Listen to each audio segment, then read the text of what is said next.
So welcome. We are back with our next interview from the Digitale Leute Summit. We will talk about design systems, and I have two persons here from Accenture Interactive, Verena Ermes, front-end engineer, and Max Hermetter, creative technologist. Welcome to our summit. Thank you. Thanks for having us. Glad to have you with us. So Accenture is known as a very large and popular IT service company. So before we dive into your projects and into your experiences with design systems, we start probably with a short personal introduction. Verena, would you probably start to tell a little bit about your biography? Yeah, thank you. So I'm Verena, front-end engineer at Accenture Interactive for 3.5 years now, based in Munich. And I'm building web applications with modern JavaScript frameworks for clients and leading development teams. In fact, the topic of design systems has been essential for me since my very first project at Accenture. And also internally, I help running and growing our digital engineering chapter. Cool, thank you. So Max, what about you? Where are you based? Hi, my name is Max. I'm actually located in Vienna. I've been with Accenture Interactive for close to 2 years now. I joined Accenture Interactive in February 2019. Before that, I was working for digital production agencies. And now, as a creative technologist, in my current project, I'm in the role of a solution architect, bridging the gap, so to speak, between multiple disciplinary teams, leading development teams, and connecting those to analysis, requirements engineering, and so on. Okay, cool. So we want to talk about design systems, and design systems are very en vogue. You see them in a lot of different shapes and sizes. We start probably with a little bit of a definition. Yeah, and Verena, probably you could tell us what for you a proper design system is and what components it should have. Yeah, well, a proper design system in the context of UI development basically describes a centralized reference guide, a guide to a library of UI components within the visual world of brands and products. So let's look at the term design system at first, as it is often synonymously used with the term pattern library or component library. So design systems inherently adhere to atomic design standards, atomic design being the name of the concept describing a hierarchy of UI components on different levels like tokens, atoms, molecules, organisms, and so on. In contrast, I would describe a pattern library as a design system that manifests in code. There you have the defined atoms and molecules, for example, ready as reusable code snippets. And the huge benefit here is that the desired design language is already established in essential building blocks for applications. So these building blocks now can easily be used by multiple teams and projects.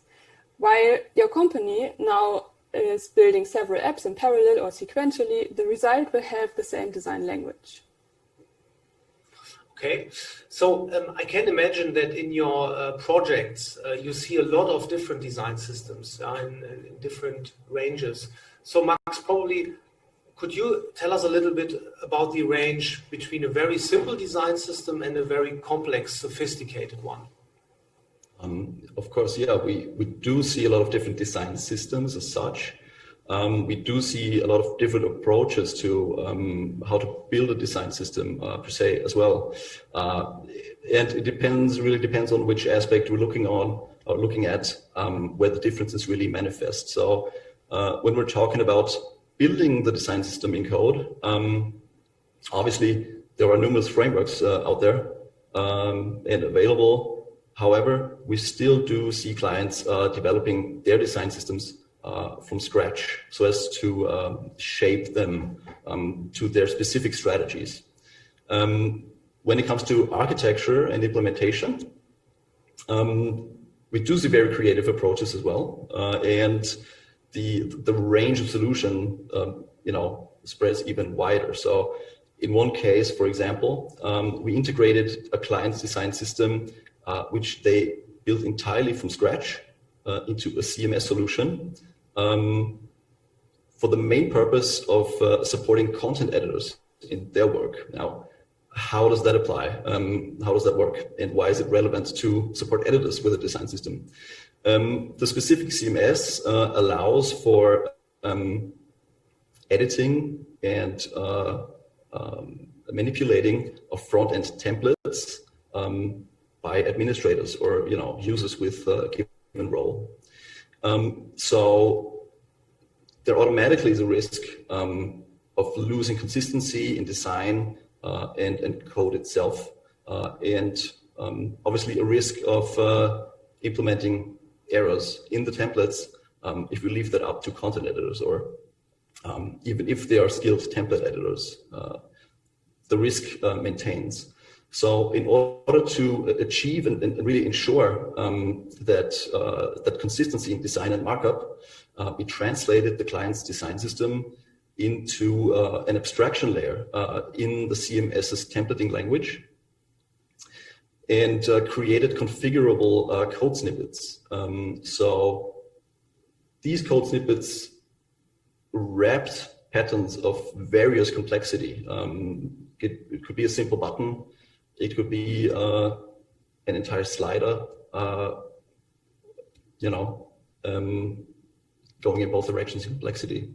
And that way, editors really were able to copy just a single line of code and inject the content they wanted to display on the front end in attributes within this little code snippet, and render entire patterns on the front end of that CMS.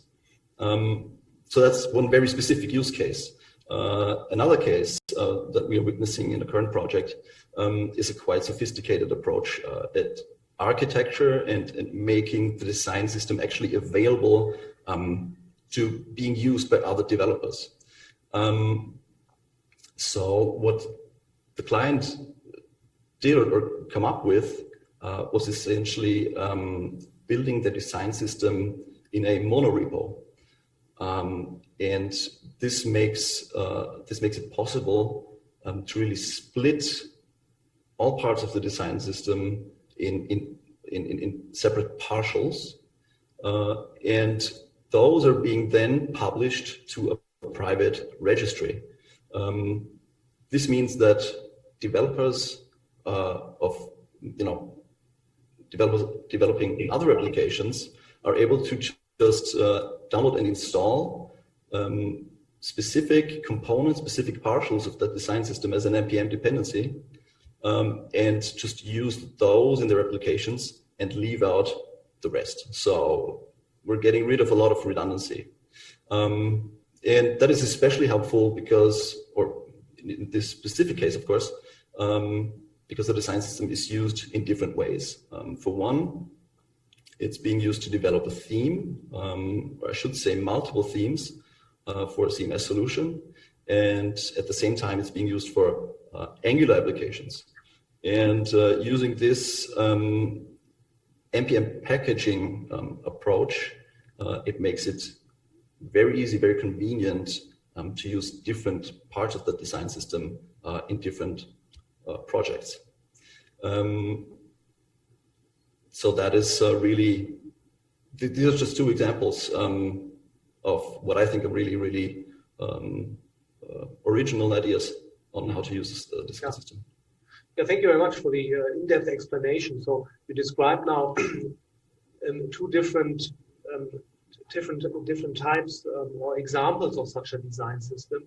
I assume when you approach your clients and when you are at projects there is almost every time a tech setup when you arrive there with your team. So most of the time you have to adapt to the situation at the client.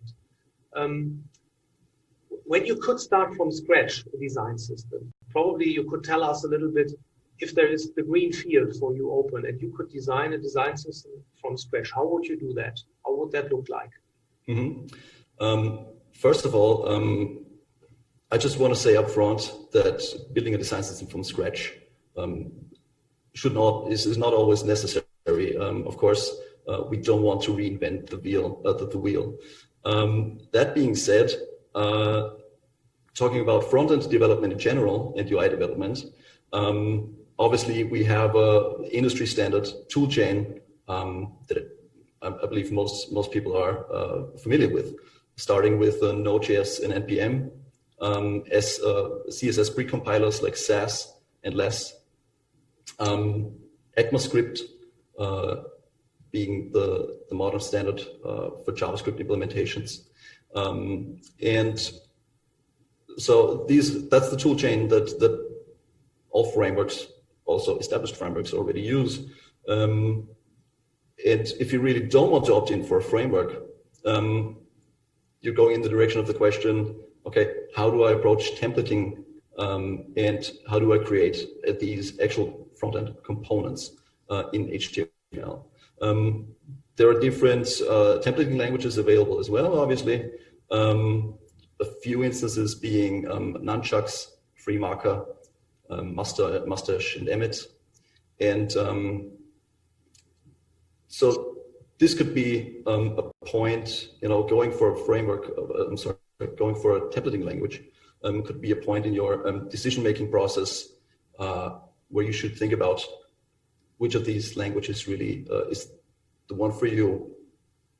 Obviously, they have different features. They vary in complexity as well. Just to give you an example, Mustache brands itself as the logic-less template language. So that could be a decisive factor, depending on how complex you anticipate your design system to grow.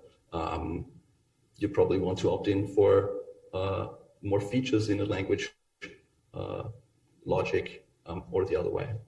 Okay, understand. Yeah, cool. Thank you. So now we have a lot of technical details.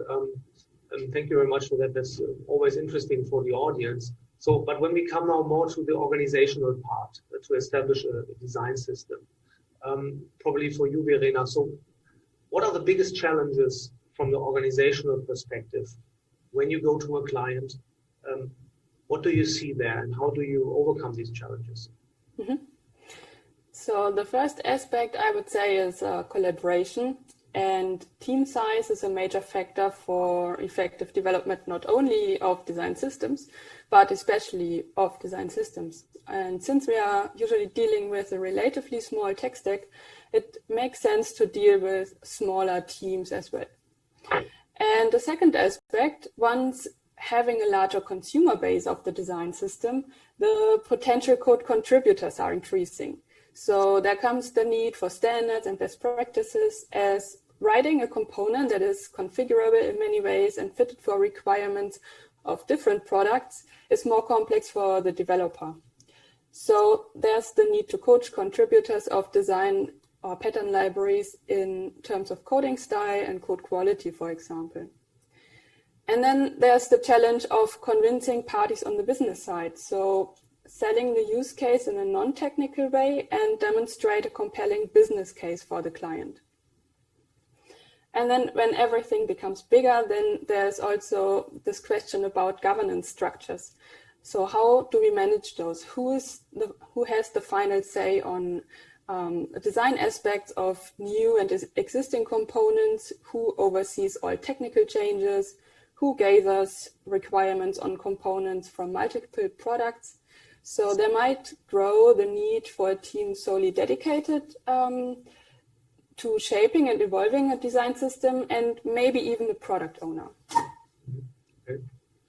Interesting. So you said it's sometimes you have to really to sell this design system to your stakeholders, to your team members, or to your clients. Do you have tips there how you can sell it? Well, in my experience, it gets easier when it comes to scaling. So, for example, when either the product ecosystem starts to grow or when multiple teams work on one big product, so the product grows. And then you really gain you have the efficiency gains you desire as you build something once and then you can reuse it multiple times. So you can build digital products much faster and maybe even reduce the team sizes of those teams that are building new products and thereby also, again, gaining efficiency.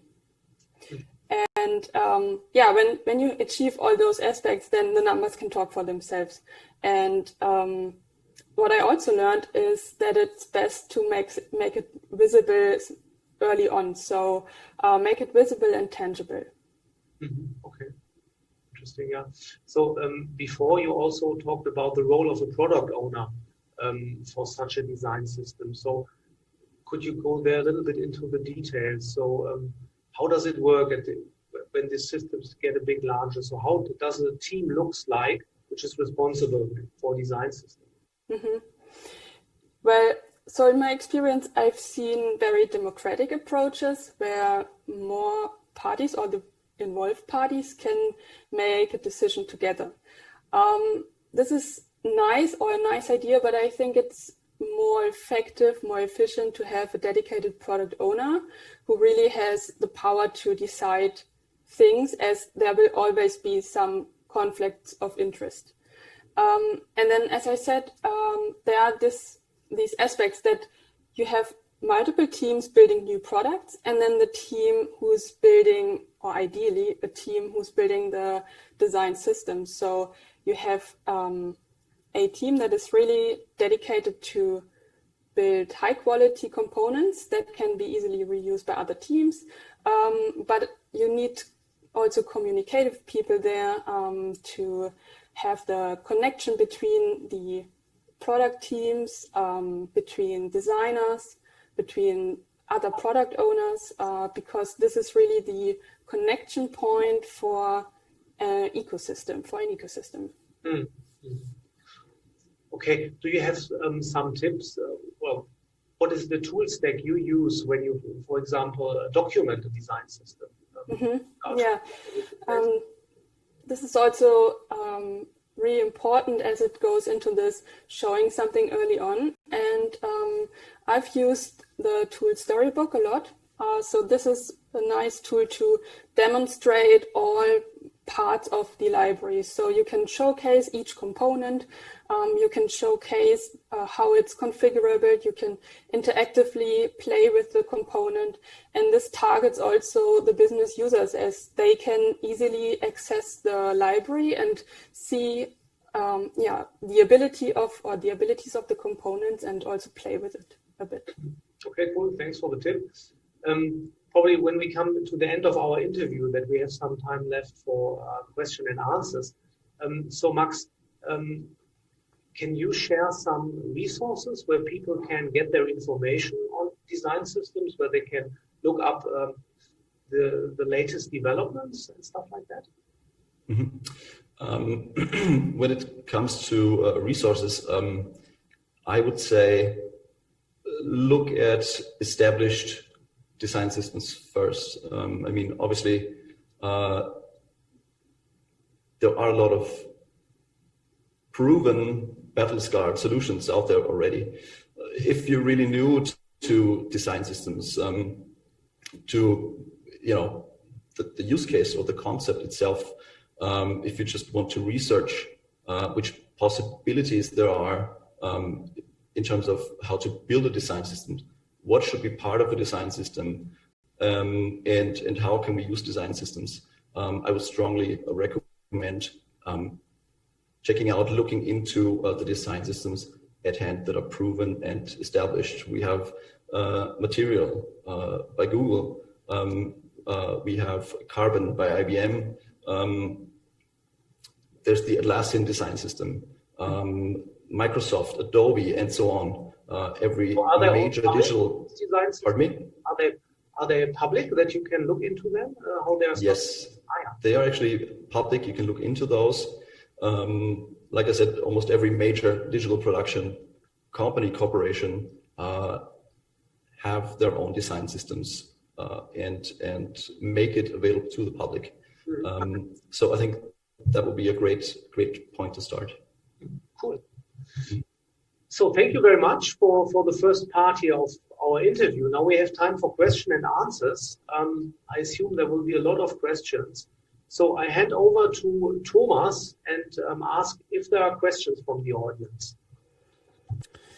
Indeed, there are questions, but I want to thank you very much in the first place for your great interview here, Stefan, Verena and Max. And concerning the topics of design systems, that's actually something we have been reporting about on Digitale Leute the last couple of months quite often. So if you want to know more about that, check out our podcast, for example. We have a couple of episodes there about design systems and even the new concept of a design API, which is of course really interesting for designers to check out. And we have some comments from the chat here. For example, Cat, the user Cat, is reporting that they have been introducing a design system by themselves, and took them quite a while. And what made the problems there was the very much distributed development teams, which used different JS frameworks. And so one question is, of course, which front-end technologies are suited most for design systems? What do you think, in your experience, is the best technology there? If I can just pick up on that. If you're dealing with web frontends in particular, I think it's the most, I don't want to say the easiest approach, but the one that's the easiest to support and to maintain is to write your design system in vanilla JavaScript. In the case that I described in one of my examples, that was a very similar use case, where the design system had to be used for different development purposes. So writing that design system from the bottom up in ECMAScript, using web components as an API for front-end components, made it possible and easily possible for those design system components to be used in different projects and different technology stacks. So that is something that I could recommend in that situation. And adding on, maybe in general, I would say every framework is suited equally. So it really depends on the existing tech stack that is already available, if there's one. And then to see as well how many developers are familiar with, for example, let's say React. And then you also have a quite nice basis for code contributions later on, because many people can contribute. Well, thank you. So are there more questions? Indeed, there's another question, and it's about CI/CD pipelines. And the question is, to which degree can you integrate design systems into the CI/CD pipeline? I'm just going to jump in again, because that also maps onto the project that I was talking about earlier. In this instance, it's integrated in CI/CD in such a way, like I said, first of all, the design system is published in the private registry. Now, first of all, I should say again, of course, infrastructure has to provide the possibility to do that. So you have to have the right infrastructural setup to be able to use that approach. That being said, once you're able to integrate or to upload your components in your own registry, it's easy for those components to be installed in other projects using the Node Package Manager. And then again, it's basically out-of-the-box behavior for CI/CD tools like Jenkins and Gradle to just kickstart an npm installation process in the deployment process to download and install those dependencies, much like any other dependency, and process the deployment. That would be my answer to that. Yeah, and also one step before this, before you can install the package, of course, you can have continuous integration with your library repository itself. So once you add a component and merge it into developer master, you can, of course, automatically trigger the npm publish process so that it lands in the registry in the first place. Okay, cool. Thank you. So we have time for more questions. Thomas, are there more questions? There are. Keep coming the questions, guys. That's really awesome that you participate in the chat today. And there's another question from Alex, I assume.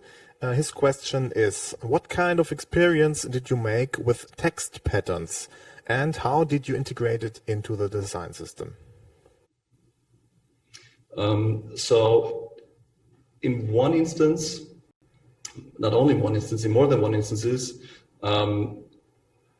and I would say in modern front-end UI design based in CSS, text patterns are and should be the basis for a horizontal grid. So if we're talking about text patterns and integrating them into the design system, the way that I and we have worked with those is using the text horizontal grid, speaking the line height specifically, as the basis for the horizontal grid. So non-text patterns, non-text components were designed and built in such a way that they would adhere to that horizontal text pattern grid, therefore ensuring a lot of consistency and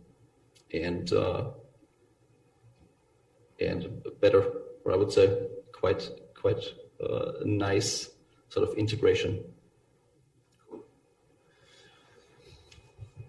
So we have some time left. Thomas, there are more questions? Another question is, what are the things that go wrong often when starting to use design systems? You have been saying it in the beginning of the Fireside chat that there's no from 0 to 100%. There was some kind of going into there, but what are the things that actually can go wrong in that process? Also, something that I've experienced that can go wrong are, for instance, in our specific case, we had to make the decision how to deal with a certain mutation of our design system. So I was talking about that in our current situation, we are using a design system to build not just one theme for CMS, but several. And how this works is mainly with Webpack customization, injecting variables into our CSS compile tasks, SAS compile tasks, and therefore being able to compile different color schemes, for instance, anything that you could imagine to build within SAS is able to be configurable using Webpack and runtime variables. And now we had to make the decision how to make a certain mutation of our design system that wasn't really, that didn't fit into this Webpack SAS solution. So we went one specific way and created a new sub-partial of that design system in which we implemented customizations that were specific to the desired design mutation, and implemented a whole sub design system, you could say, on a smaller scale. And later on, a new client requirement came in from a different client that was depending on the same design system, that they wanted to be able to use the same mutation of the design system in connection with the base design system. hearing myself talk about it, it sounds somewhat abstract, but the point is that we were so dependent on that decision that we made earlier that we then ran into the problem of how to make that new requirement possible and how to find a solution with that. And there was no other way than to start refactoring much of this mutation of this sub-design system back into the base design system. So that is not necessarily something that is specific to a design system or to the architecture of design system, but to software architecture in general. Obviously, if you make architectural decisions,